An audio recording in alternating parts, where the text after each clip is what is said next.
warahmatullahi wabarakatuh. Kembali lagi di channel Rizky Kenji.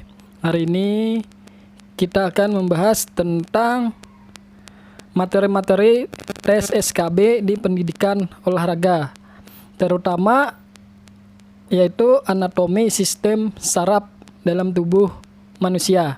Sebelum kalian menyimak materi yang saya jelaskan ini, silahkan bagi kalian yang suka, silahkan like, share, and subscribe channel saya ini. Yuk langsung saja kita ke materi.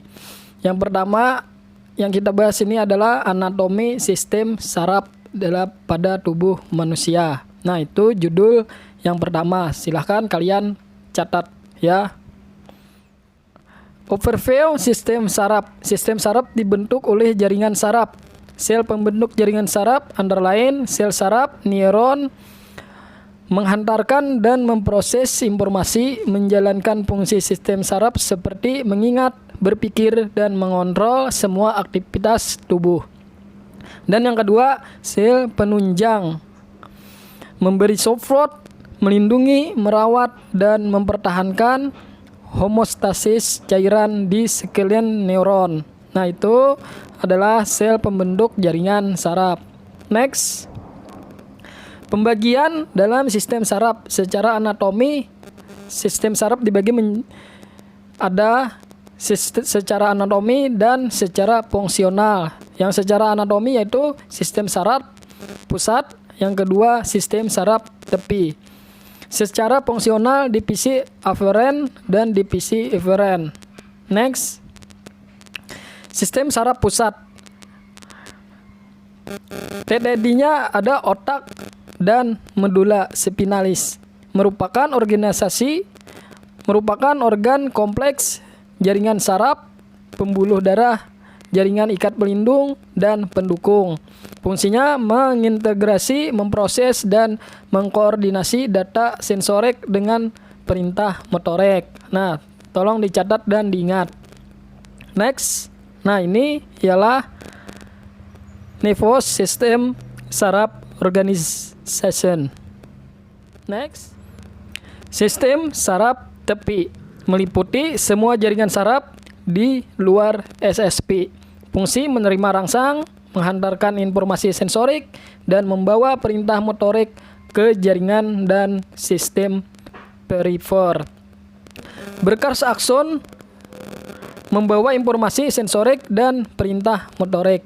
Setiap berkas saraf berhubungan dengan pembuluh darah dan jaringan ikat saraf tepi nervous. Nervous yang keluar dari otak, saraf kranial. Nervous yang keluar dari medula spinalis yaitu saraf spinal. Next, divisi eferen. Saraf tepi yang menghantarkan informasi sensorik dari reseptorik somatik atau visceral di jaringan atau organ perifer ke SPP, neuron sensorik. Yang kedua, reseptor ialah struktur sensorik yang mendeteksi adanya perubahan lingkungan internal atau yang menerima rangsang tertentu. Yang ketiga, reseptor dapat berupa neuron, biasanya berupa dendrit atau sel khusus dari jaringan lain, misalnya sel Merkel di epidermis. Next. Nah, ini gambar-gambarnya. Next, divisi eferen membawa perintah motorik ke otot dan kelenjar, yaitu neuron motorik. Dibagi menjadi dua. Yang pertama, sistem saraf motorik somatik dan sistem saraf motorik otonom atau sistem saraf motorik visceral. Nah, penjelasannya ada di bawahnya. Silahkan dicatat atau disimak. Nah, ini gambar sistem saraf tepi. Neuron, unit fungsional dasar sistem saraf, terdiri dari 3 bagian, yaitu badan sel, dendrit, dan akson. Soma adalah sitoplasma yang mengelilingi inti sel dari sel saraf. Di dalamnya terdapat sitoskeleton dan organel-organel sel. Dendrit adalah bagian penerima input neuron berukuran pendek dan bercabang-cabang. DSSP mencapai 80-90% luas permukaan total neuron.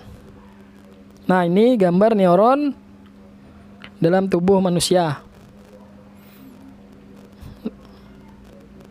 Nah, sampai di sini dulu penjelasan dari sistem saraf dari saya. Yang untuk kalian yang suka dengan penjelasan-penjelasan dan channel saya, silahkan like, share, and subscribe.